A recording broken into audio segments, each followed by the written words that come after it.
Empat Berewo dari Goa Sanggreng.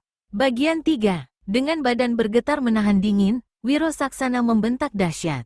Bersamaan dengan itu, kedua tangannya diputar-putar ke udara, angin laksana badai menggebu-gebu ke pelbagai arah. Puncak gunung itu menderu-deru. Daun-daun pohon yang tadi kaku tegang oleh dinginnya udara, kini kelihatan mulai bergerak semakin kencang. Udara dingin yang tadi menyayat sumsum, kini tergetar buyar dilanda ilmu, angin puyuh, yang dilepaskan oleh Wiro Saksana. Semakin keras putaran tangan pemuda itu, semakin membadai gebubu angin, semakin buyar udara dingin. Daun-daun pohon yang tadi hanya bergerak-gerak, kini jatuh berhamburan bersama rantingnya. Kemudian, satu demi satu pohon-pohon kecil bertumbangan. Pohon-pohon besar yang masih bisa bertahan menjadi gundul daun dan rantingnya. Tubuh Eyang Sinto Gendeng kelihatan tergoyang hebat. Pakaian hitamnya berkibar-kibar. Gila betul, teriak perempuan sakti itu.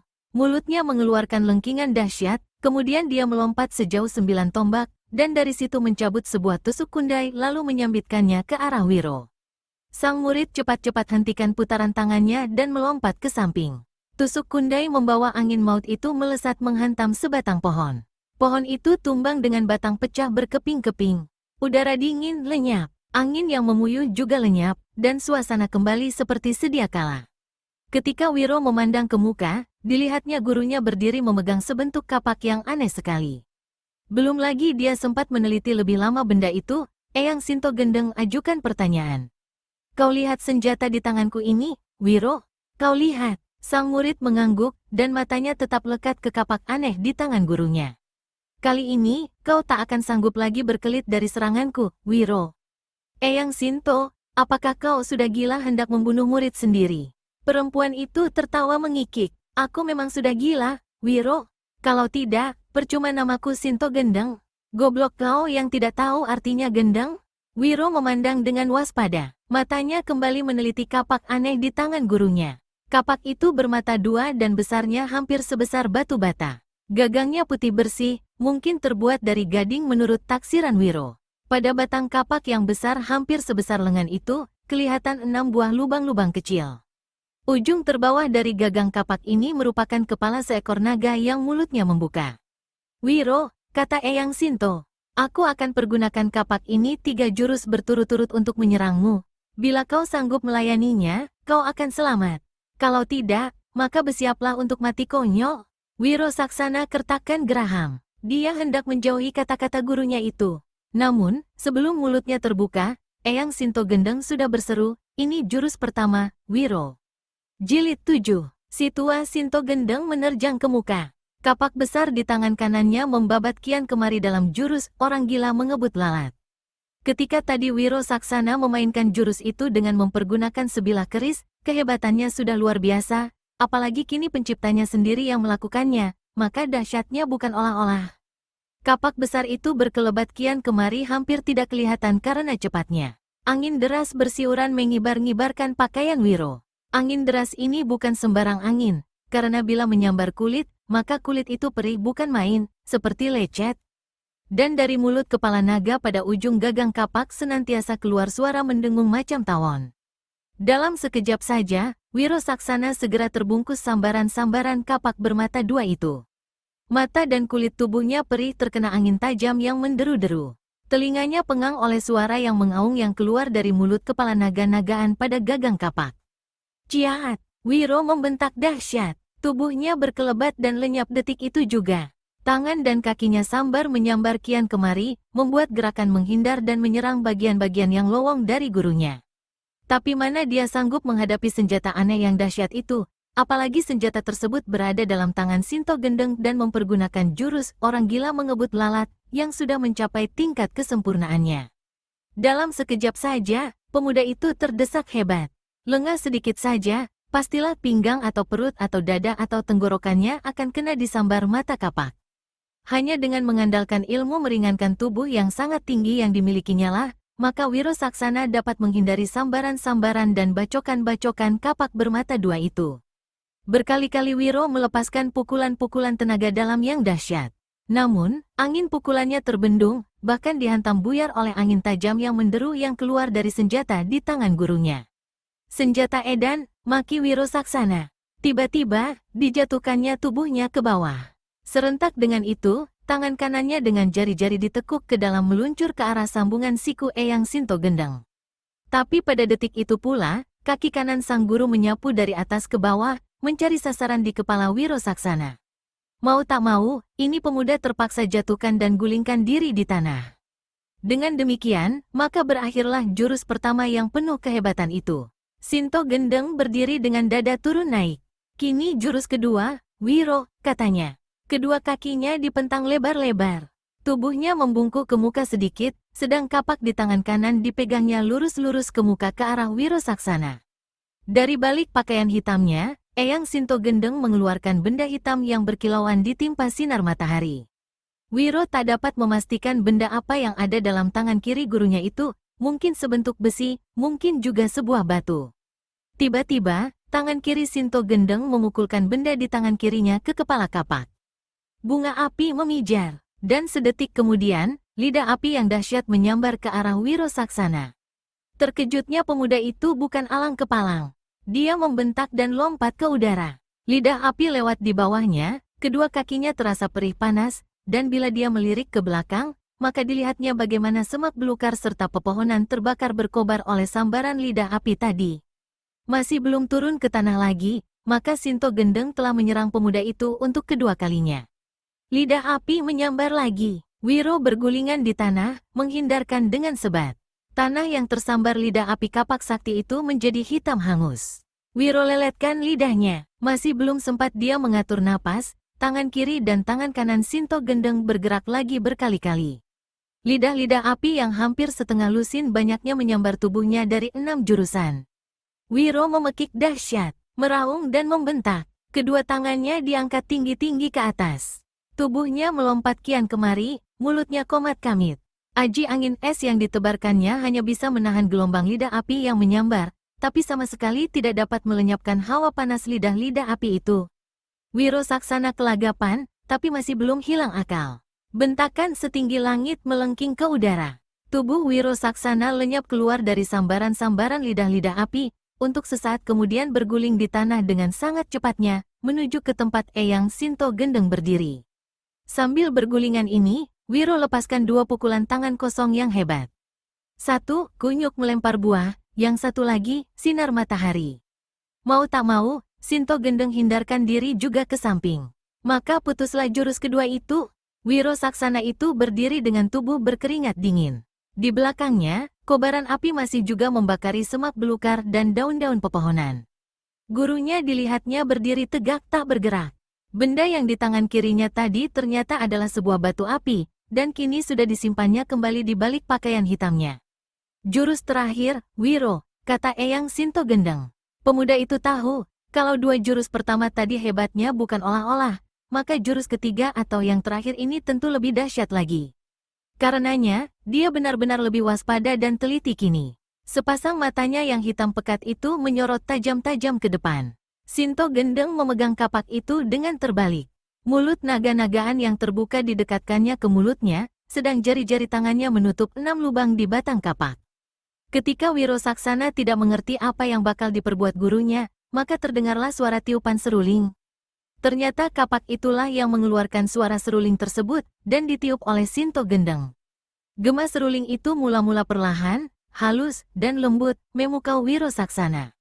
Kemudian, tiupan seruling mengeras, dan pembuluh-pembuluh darah di tubuh Wiro seperti ditusuk-tusuk. Darahnya mengalir tidak karuan, menyendat-nyendat. Matanya mengabur, kepalanya berat dan pusing. Maklum bahwa tiupan seruling itu bukan tiupan biasa, cepat-cepat Wiro menghembuskan tenaga dalam, mengatur jalan napas dan darahnya.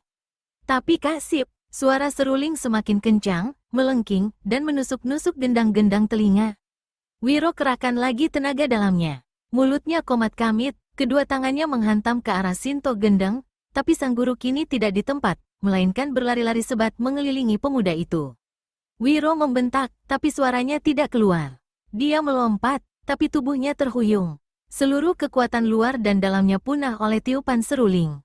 Pinggangnya tertekuk ke muka. Mendadak, samar-samar ingatan jernih melintas di otaknya. Cepat-cepat pemuda ini menutup indera pendengarannya. Sukar sekali mula-mula, karena saat itu kedua liang telinganya sudah mengeluarkan darah. Tapi dengan kerahkan segala sisa tenaga yang ada, pemuda ini sanggup juga menutup pendengarannya. Begitu suara seruling lenyap dari telinganya, maka perlahan-lahan, tenaga luar dan dalamnya yang tadi punah kini datang kembali. Tapi rasa yang menusuk-nusuk pembuluh-pembuluh darahnya masih belum lenyap. Karenanya, diaturnya jalan napas dan darahnya. Pengaruh tiupan seruling sakti itu berhasil dilawannya sedikit demi sedikit. Dan ketika dirasakannya sudah punya kekuatan untuk balas menyerang, pemuda ini pura-pura jatuhkan diri ke tanah, pura-pura pingsan. Namun, begitu tangan kanannya menyentuh tanah, segera diraupnya pasir tanah itu dan dilemparkannya ke arah Sinto Gendeng. Ratusan pasir yang sudah diisi dengan aji, angin puyuh, itu menderu ke arah mulut naga-nagaan dan lubang-lubang di gagang kapak, ratusan butir lagi menyerang ke muka Sinto Gendeng. Perempuan tua renta itu melepaskan mulutnya dari mulut kepala naga, dan cepat-cepat menghembuskan ke muka. Pasir-pasir yang menghambur menyerangnya rontok kembali ke tanah. Bersamaan dengan itu, Sinto Gendeng memasukkan kapak saktinya ke balik pakaiannya. Berarti jurus ketiga yang mendebarkan itu berakhir sudah. Wiro berdiri tersengal-sengal bersandar. Matanya tetap menyorot lekat-lekat dan memperhatikan gerak-gerik gurunya. Meski tadi Eyang Sinto Gendeng mengatakan hanya akan menyerangnya sebanyak 3 jurus, tapi bukan mustahil nenek-nenek itu akan menyerangnya kembali.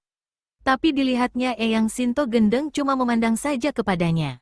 Wiro garuk-garuk kepala yang tidak gatal. Sekian belas tahun lamanya dia menuntut ilmu kesaktian dan ilmu silat, baru hari ini diketahuinya bahwa Eyang Sinto Gendeng memiliki sebuah senjata berbentuk kapak yang demikian anehnya, tapi juga demikian hebatnya. Selama sekian tahun, baru hari itu pula gurunya menggempur dia dengan serangan-serangan yang benar-benar mematikan, serangan-serangan yang dilancarkan tidak dengan tertawa-tawa sebagaimana biasanya. Dihubungkannya pula dengan nyanyian yang dibawakan gurunya tadi, benar-benar banyak keanehan yang dilihat Wiro Saksana hari ini. Tiba-tiba, dilihatnya nenek-nenek sakti itu berkelebat. Wiro segera siapkan diri. Terdengar suara tertawa yang meringkik-ringkik macam kuda. Gila betul, maki Wiro. Dia cepat-cepat lompat ke samping, karena Eyang Sinto Gendeng berkelebat ke arahnya. Jilid 8. Tetapi Eyang Sinto bukan menyerangnya.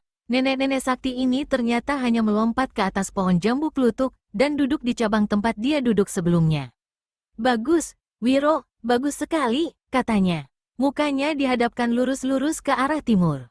Sekian lama kau kudidik di puncak gunung gede ini, ternyata tidak mengecewakan. Sinto Gendeng tertawa melengking-lengking. Dan sehabis tertawa tadi, maka diulanginya nyanyian tadi. Nyanyian yang membuat hati Wiro Saksana menjadi tergetar.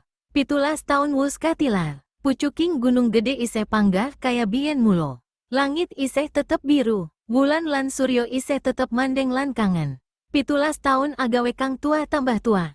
17 tahun dade kake bayi abang dadi pemuda kang gagah. 17 tahun waktu perjanjian. 17 tahun wiwitane perpisahan. 17 tahun wek daling pamales. Wiro duduk menghamparkan diri di bawah sebatang pohon di seberang pohon jambu klutuk. Dilihatnya gurunya menghela napas dalam beberapa kali. Dadamu sesak, Eyang, aku bisa tolong urut. Diam, bentak Sinto Gendeng. Wiro menggaruk kepalanya dan diam. Aku mau bicara sama kau, kata Sinto Gendeng pula. Bicara apa, Eyang? Pemuda ini mulai bicara sungguh-sungguh, karena dilihatnya gurunya juga bicara sungguh-sungguh. Berapa lama kau tinggal di sini bersamaku, Wiro? Murid tidak ingat, gelo betul. Buat apa aku ajar tulis baca dan berhitung sama kau? Mungkin 10 tahun, Eyang. Goblok, 17 tahun, tahu? Wiro tertawa, iya, 17 tahun, Eyang, katanya pula. Kuharap hari ini kau jangan bicara sinting sama aku, Wiro, bentak Sinto Gendeng, dan matanya masih terus menatap ke timur. Kau lihat matahari itu? Lihat, Eyang, jawab Wiro seraya memandang ke timur. Matahari itu masih tetap matahari yang dulu juga, masih sama dengan matahari 17 tahun yang silam. Puncak gunung gede ini juga masih seperti dulu juga. Cuma yang tua tambah tua, yang orok jadi pemuda. Cuma dunia luar yang banyak berubahnya. Wiro Saksana mendengarkan dengan sungguh-sungguh, karena tak pernah dilihatnya gurunya bicara seperti itu sebelumnya. Kemudian, terdengar kembali suara sang nenek. 17 tahun, sekian lama kau tinggal bersamaku, belajar tulis baca, belajar ilmu silat, belajar segala kesaktian. Tapi kau jangan lupa, kudu ingat, ilmu dan segala kesaktian apa yang telah aku berikan sama kau, semuanya adalah masih sangat terlalu kecil, terlalu sedikit, sama sekali tidak ada artinya jika dibandingkan dengan ilmu kekuasaan Gusti Allah. Kau mengerti, Wiro? Ya, Eyang. Karena itu, kau mesti sadar, kudu ingat. Kalau ini hari kau sudah menjadi sakti mandraguna yang tak sembarang orang bisa menandingi kau. Tapi hal utama yang mesti kau lakukan ialah menjauhkan diri dari segala sifat yang tidak baik. Kau jangan sekali-kali bersifat sombong, congkak, dan takabur. Pakai semua ilmu yang kuberikan untuk menolong sesama manusia, untuk kebaikan. Kalau kau nyeleweng, kau akan dapat balasan sendiri di kemudian hari. Kau mesti ingat bahwa bukan kau saja yang sakti di dunia ini. Kau mesti sadar bahwa di luar langit ada langit lagi. Kau sadar, Wiro? Sadar, Eyang? Ingat, ingat, Eyang, ingat, ya ingat. Manusia ingat dengan pikirannya, sama otaknya. Tapi aku tak mau kalau kau cuma sekadar mengingat saja, karena setiap ada ingat mesti ada lupa. Dan manusia manapun, selagi bernama manusia, suatu ketika tetap akan membawa sifat lupa itu, lupa dan kelupaan. Yang penting ialah kau mesti menanamkan sedalam-dalamnya ke dalam hatimu, ke dalam sanubarimu, ke dalam aliran kau punya darah, ke dalam detakan jantung, ke dalam hembusan napas. Sesuatu itu, jika ditanamkan dalam laksana sebatang pohon jadinya, tak satu tangan pun yang sanggup mencabutnya dari bumi, karena dari hari ke hari akar yang membuat pohon itu tegak semakin kokoh dan jauh masuk ke dalam tanah. Kesunyian menyeling beberapa lamanya. Kesunyian ini dipecahkan oleh suara Eyang Sinto Gendeng kembali. Hari ini adalah hari yang penghabisan kau berada di sini, Wiro. Eyang, terkejut Wiro Saksana mendengar kata-kata gurunya yang tiada disangkanya itu. Kau terkejut, tak perlu terkejut. Di dunia ini selalu ada waktu bertemu, selalu ada waktu perpisahan. Waktu datang dan waktu pergi. Aku telah selesai dengan kewajibanku memberikan segala macam ilmu kepada kau, dan kau sudah selesai dengan kewajiban kau, yaitu menuntut dan mempelajari ilmu itu dariku. Dalam duduknya itu, Wiro Saksana jadi tertegun. Jadi rupa-rupanya apa yang dinyanyikan oleh Eyang Sinto Gendeng tadi ada hubungannya dengan peri kehidupannya. Cuma yang belum dimengerti Wiro ialah barisan kalimat, 17 tahun masa perjanjian, 17 tahun saat pembalasan. Eyang Sinto Gendeng tiba-tiba melayang turun ke tanah kembali. Dia berdiri di hadapan muridnya, dan mulai lagi bicara. Segala apa yang ada di dunia ini selalu terdiri atas dua bagian, Wiro. Dua bagian yang berlainan satu sama lain, tapi yang menjadi pasangan-pasangannya. Wiro Saksana kerenyitkan kening tak mengerti. Misalnya, Eyang, tanyanya. Misalnya, ada laki-laki, ada perempuan. Bukankah itu dua bagian yang berlainan? Tapi merupakan pasangan? Betul, Eyang. Misal lain, ada langit, ada bumi, ada lautan, ada daratan, ada api, ada air, ada panas, ada dingin, ada hidup, ada mati, ada miskin, ada kaya, ada buta, ada melek, ada lurus, ada bengkok, ada panjang, ada pendek, ada tinggi, ada rendah, ada dalam, ada cetek. Semuanya selalu begitu, Wiro. Kemudian, ada susah, ada senang, ada tertawa, ada menangis. Di atas semua itu ada satu yang tertinggi. Yang satu ini ialah penciptanya. Siapa yang ciptakan kau, Wiro? Tidak tahu, Eyang. Goblok. Aku tahu, Eyang. Siapa? Ibu sama bapakku. Siapa yang menciptakan ibu sama bapak kau? Nenek sama kakek. Yang menciptakan nenek sama kakek. Nenek dari nenek dan kakek dari kakek. Dan yang menciptakan nenek dari nenek serta kakek dari kakek. Ya, nenek dari nenek dan kakek. Geblek, bentak Sinto Gendeng. Manusia tidak pernah bisa menciptakan manusia. Bapak kau kawin sama ibu kau dan ibu kau cuma melahirkan kau, lain tidak. Ibu kau dilahirkan sama nenek, kau begitu seterusnya, goblok. Semua manusia ini, semua apa saja di dunia ini diciptakan oleh yang satu, oleh Gusti Allah. Hal-hal yang dua itu pun juga diciptakan dengan kodrat iradatnya Gusti Allah. Gusti Allah ciptakan laki-laki, juga dia ciptakan perempuan. Gusti Allah bikin langit, juga bikin bumi. Bikin orang-orang susah, juga bikin orang-orang senang. Bikin manusia-manusia kaya, juga bikin manusia-manusia miskin. Sekarang, aku mau tanya sama kau. Berapa kau punya mata? 2, Eyang. Hidung? 1, Eyang. Lubang hidung? 2, Eyang. Mulut? 1. Bibir? 2, Eyang. Kepala? 1. Tangan? 2. Kaki? Juga 2, Eyang. Kau punya biji kemaluan. 2. Eyang, dan dalam hatinya Wiro memaki, tapi geli. Kau punya batang kemaluan? 1. Eyang, Wiro geli lagi dan memaki lagi. Nah, itu semua membuktikan di dunia ini kehidupan manusia adalah tak ubahnya seperti bilangan 2 dan 1, 1 dan 2, 2, 1, 2, dan seterusnya. Angka 2 dan 1 itu selalu ada melekat dalam diri manusia. Dan semuanya itu hanya diciptakan oleh Yang Maha Kuasa, yakni Gusti Allah. Kehidupan 2 dan 1 ini, kehidupan 212 ini, dan adanya 212 ini tak bisa diingkari dan harus melekat dalam diri manusia.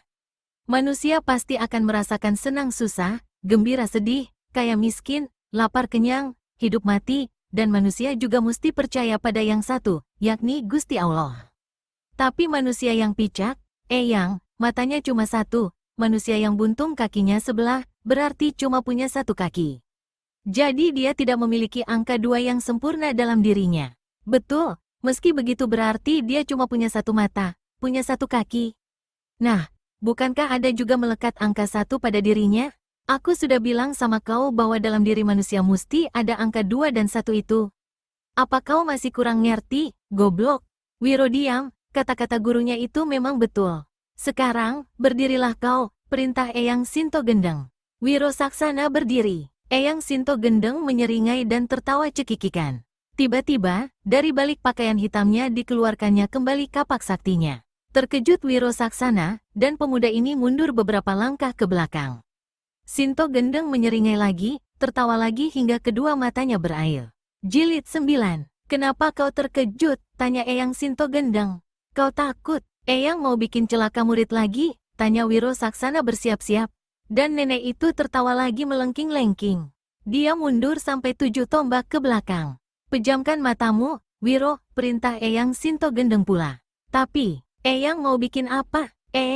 Kunyuk betul kau. Aku suruh pejamkan mata malah banyak tanya. Pejamkan matamu. Wiro memejamkan matanya dengan ragu-ragu. Karena itu, kedua mata itu dipejamkannya tidak rapat betul. Biar rapat, hardik Sinto Gendeng. Dan Wiro terpaksa menutup matanya rapat-rapat. Buka bajumu. Wiro membuka bajunya dan meletakkannya di tanah. Kedua matanya tetap memejam. Buka tangan kananmu, naikkan ke atas, dan hadapkan telapaknya kepadaku, perintah Sinto Gendeng lagi. Wiro mengikuti perintah itu. Eyang Sinto Gendeng memegang mata kapak dengan tangan kanannya erat-erat. Salah satu jarinya kemudian menempelkan di satu bagian rahasia pada gading dekat kepala kapak yang terbuat dari besi putih itu. Apapun yang terjadi, sekali-kali jangan buka kedua matamu, dan sekali-kali jangan bergeser. Kecuali kalau kau mau mampus. Eyang, diam. Gila betul, bentak Sinto Gendeng. Wiro terpaksa membungkam. Perempuan tua itu menekan alat rahasia dekat kepala kapak. Maka dari mulut naga-nagaan di hulu kapak melesat dengan suara menderu 36 batang jarum putih. Ke-36 jarum itu mendarat dan menancap di dada kanan Wiro Saksana. Jarum-jarum ini menancap dengan teratur membentuk susunan angka 212. Pemuda itu menjerit keras. Tubuhnya rebah ke tanah. Sekali lagi, Sinto Gendeng menekan alat rahasia dekat kepala kapak. Kini 24 batang jarum hitam meluncur dan menancap di telapak tangan sebelah kanan Wiro Saksana. Pemuda ini menjerit lagi karena tancapan jarum yang 36 tadi telah membuat dia tak sadarkan diri.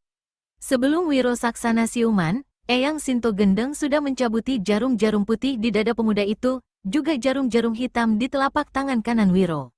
Dan ketika Wiro sadarkan diri, maka dilihatnya di kulit dadanya terukir deretan angka-angka 212 berwarna hitam kebiruan.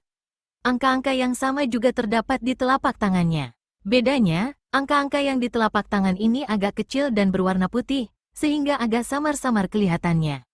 Berdiri, Wiro, perintah sang guru.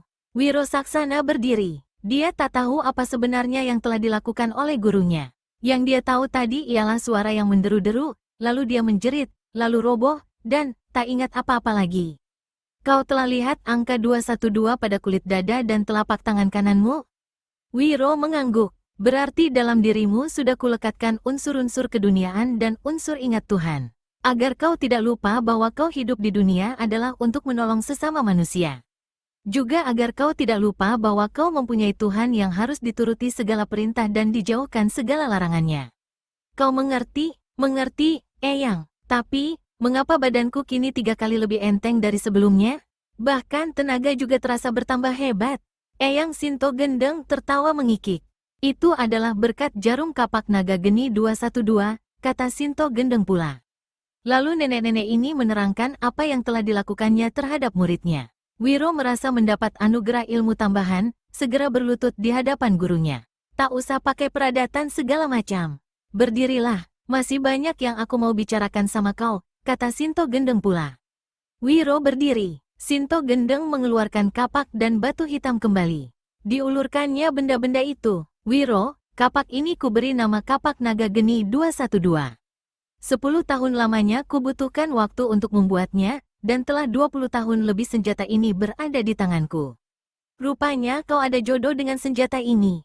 Terimalah, tertegun dan hampir tak percaya, Wiro Saksana mendengar ucapan gurunya. Tak disangkanya bahwa dia bakal mendapat anugerah senjata yang sangat sakti itu.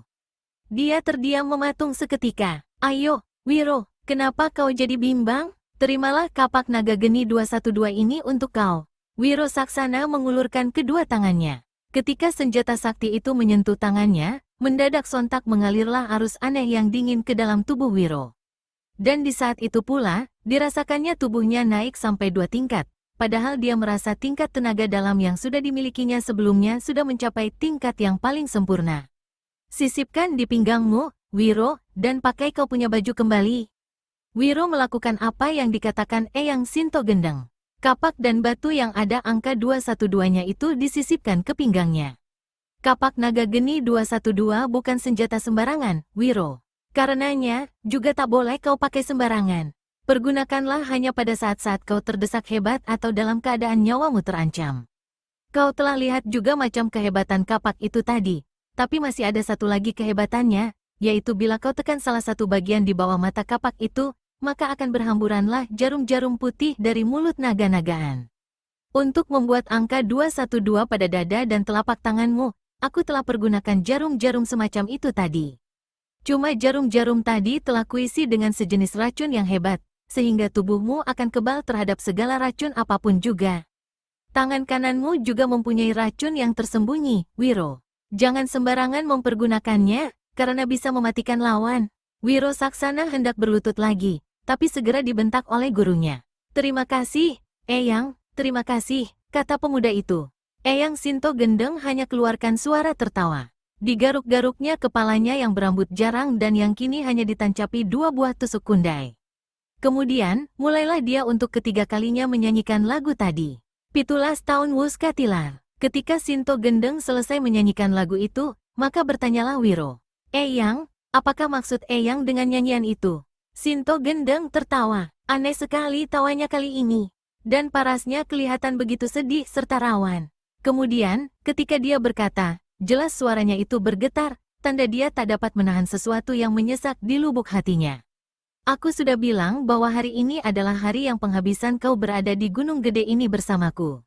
Mengapa demikian, Eyang? Wiro garuk-garuk kepalanya. Karena segala ilmuku telah kupasrahkan kepadamu. Karena hari inilah saatnya bagimu untuk turun gunung, memasuki alam dunia luar, membawa garis-garis kehidupanmu sendiri yang telah ditentukan Gusti Allah. Sinto Gendeng diam seketika, kemudian diteruskannya, sebelum kau meninggalkan puncak gunung gede ini, ada satu tugas yang mesti kau lakukan. Tugas apakah itu, Eyang? Tanya Wiro Saksana. Lagi-lagi digaruknya kepalanya yang berambut gondrong itu. Dengar baik-baik, Wiro, lebih dari 40 tahun yang silam, aku telah mengambil seorang murid bernama Suranyali. Waktu itu dia baru saja berumur 2 tahun. Dari umur 2 tahun itulah aku mulai mendidiknya pelbagai ilmu dasar silat dan kesaktian. Tapi kemudian aku ketahui bahwa aku telah ketelanjuran mengambil itu manusia menjadi muridku. Suranyali ku lepas turun gunung, ku bekali pelbagai nasihat, tapi dasar Suranyali bukan manusia baik-baik, begitu turun gunung, segala ilmu yang kuberikan padanya dipakainya untuk perbuatan jahat, maksiat. Dia membuat keonaran di mana-mana, menjadi kepala perampok, tukang peras, bahkan menculik perempuan-perempuan cantik dan merusak kehormatannya. Menurutku, kini umurnya sudah hampir setengah abad, sudah dekat ke liang kubur. Tapi ini sama sekali tidak memberikan keinsyafan pada dirinya. Kejahatannya akhir-akhir ini semakin menjadi-jadi, sudah lewat dari takaran. Kini dia tengah menyusun rencana busuk terhadap Pajajaran. Pajajaran hendak dibikinnya banjir darah. Karena itu, kau harus lekas-lekas dapat mencari itu manusia laknat, dan perintahkan kepadanya untuk datang ke sini menghadapku guna mempertanggungjawabkan segala apa yang telah dibuatnya selama malang melintang di dunia sana. Dan perlu kau ketahui, Suranyali kini telah memakai nama baru, yakni Mahesa Birawa. Wiro Saksana merasa betapa sedihnya akan berpisah dengan gurunya yang selama 17 tahun telah mendidiknya itu. Tapi mengingat perpisahan itu adalah demi untuk menjalankan tugas dari sang guru, terhibur juga sedikit hatinya. Dan berkatalah pemuda itu, tugas Eyang akan aku laksanakan. Cuma, bagaimana jika itu manusia Mahesa Birawa tidak mau mematuhi perintah untuk datang ke sini? Jawabnya hanya satu, Wiro. Pateni manusia itu, bunuh manusia durhaka itu. Wiro Saksana terdiam. Dalam diamnya ini, dia berpikir-pikir sampai di manakah ketinggian ilmu Suranyali atau Mahesa Birawa itu? Sanggupkah dia menghadapi manusia yang sesungguhnya adalah kakak seperguruannya sendiri?